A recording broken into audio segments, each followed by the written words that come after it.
Most people have heard of Portland's International Rose Test Garden, but what about Portland's original rose garden? I lived in Portland for years before learning about Peninsula Park, a gorgeous Parisian-style sunken garden and park that's nearly untouched by time.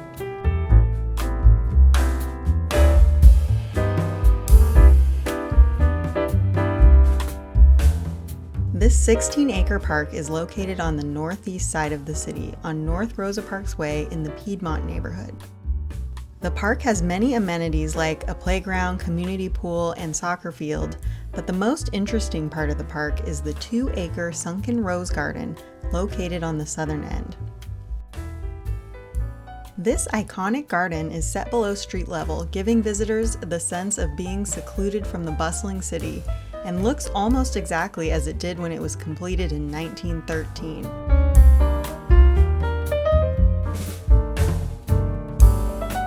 Summertime brings masses of blooming roses and an influx of visitors, but the beauty of this historical park can be experienced year-round.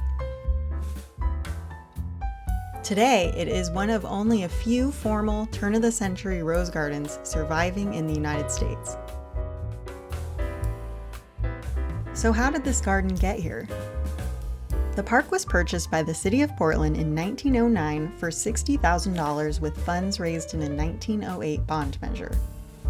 Originally owned by local businesswoman Liverpool Liz, it had been the site for a roadhouse and racetrack for quarter-mile horse racing. An auto park and campground were also included in the original parcel.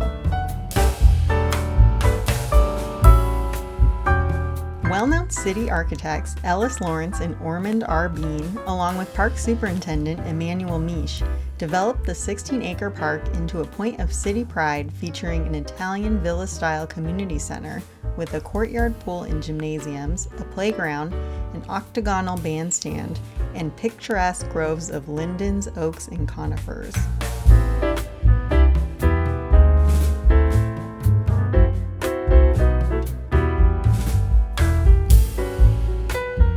This 2-acre formal rose garden was designed by Miche and was inspired by the famous Luxembourg Gardens, a massive collection of Italian Baroque-style gardens in Paris, France.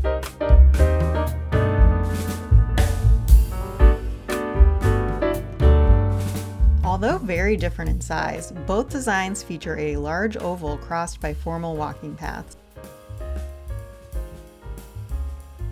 Italian Baroque-style gardens were designed to be very formal and symmetrical, and were often intended to be viewed from above to show off the geometric patterns and shapes in the designs. Baroque gardens evolved from the Italian Renaissance style, which also emphasized order, perspective, and symmetry. To this effect, the Peninsula Park Rose Garden is sunken about 6 feet below street level and can be accessed by 4 large staircases or ramps with concrete balustrades, many of which are draped with scented climbing roses.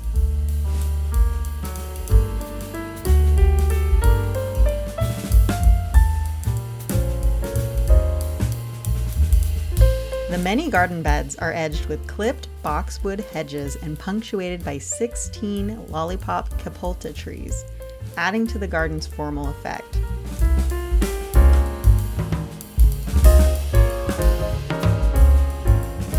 Iron trellises filled with climbing roses are dotted throughout the design, giving more height to the garden, as well as dedicated space for more roses.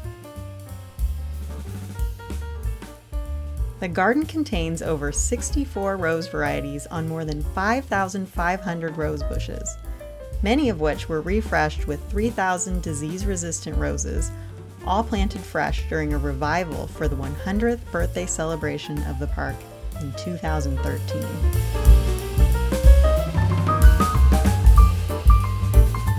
In the center of this beautiful garden is an immense ornamental fountain that showers arcs of water during the summertime.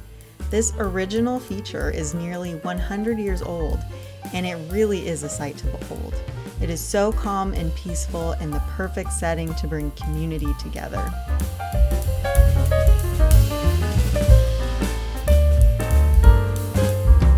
The stunning lantern-style streetlights, stone pillars, brickwork, and majestic fountain are all original features.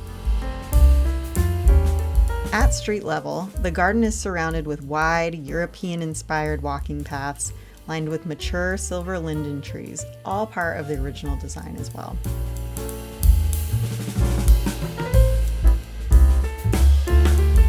At the back of the garden, this octagonal bandstand was used for World War I patriotic demonstrations and is now the site for many summer celebrations. This wonderful gazebo-like structure was designated a Portland Historical Landmark in 1973. It's the last of its kind in Portland. Native roses have grown in Oregon for 34 million years, but it wasn't until the late 1800s that the city of Portland became increasingly wild about roses. In preparation for the Lewis and Clark Centennial celebration in 1905, the Portland Rose Society played a pivotal role in transforming Portland into the Rose City. At their prompting, the Madame Caroline Testu rose, named after a local French dressmaker, was planted in gardens, along sidewalks, and as hedges all over the city. By 1905, Portland had 200 miles of the silky blush pink tea roses bordering streets. Soon, Portland was reveling in its glamorous new identity as the City of Roses. The opening of Peninsula Park Rose Garden in 1913 marked another high point in the city's love for roses.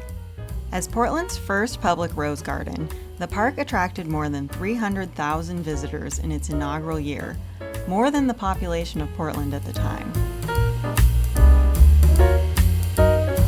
Over the years following, many of the rose bushes along the curbsides were removed in favor of shade-producing trees, wider streets, and the desire for easier access to cars. But the Madame Caroline Testu rose found a permanent home in Peninsula Park, where it was cultivated until the International Rose Test Garden was established around 1920. A century after the first plantings, only 4 Madame Caroline Testu roses still bloom in the Peninsula Park Rose Garden.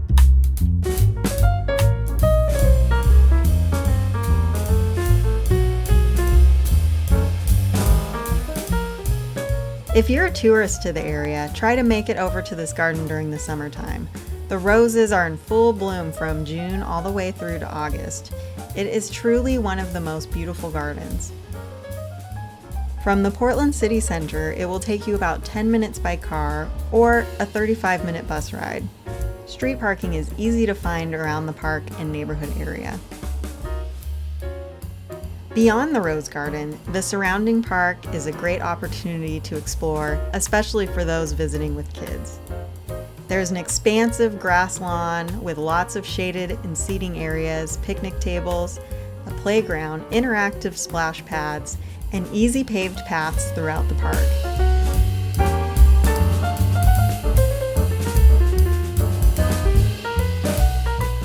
The Rose Garden itself is accessible with ramps, and the whole park is surrounded by wide, paved walking paths that are easily accessible from the street.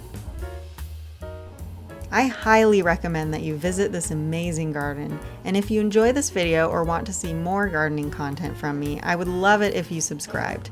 Thank you so much for being here with me, and have a wonderful day.